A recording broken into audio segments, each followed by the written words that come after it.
I was just in the White House in an Oval Office meeting between President Donald Trump and Cyril Ramaphosa, the president of South Africa. The meeting started off, pretty cordial. They were joking, laughing, talking about golf. But then it turned very tense very quickly when President Trump, he had a video queued up. Turn the lights down and just put this on. It's right behind you.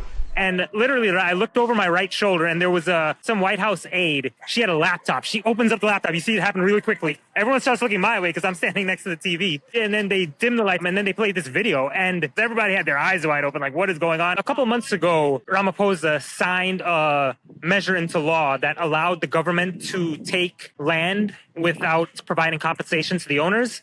President Trump went ahead to make a statement basically saying that the South African government is confiscating land and they're doing terrible things. This really picked up on a theme that Trump had started in his first term when he also tweeted out that white farmers were having their land seized and that there were mass killings of white people, both of which are untrue. Cyril Ramaphosa, he had been wanting to sit down with Trump to try and clear the air and refocus the relationship because he really wanted to focus on trade. He wanted to focus on economic partnerships. They had prepared for it to go bad, but they couldn't have imagined that this would have happened. The South African delegation was very uncomfortable, right? They were squirming. You had Ramaphosa who had sort of seemed like he wanted to roll his eyes.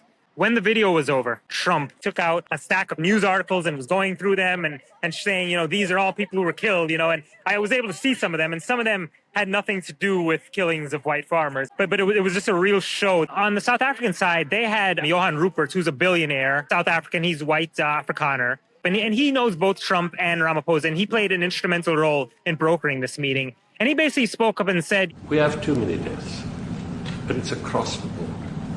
It's not only white farmers. Both black and white people are getting killed." For President Ramaphosa, it was a sign that, hey, listen, if there is genocide going on, we would not have this Afrikaner, this very powerful man in the room advocating for South Africa.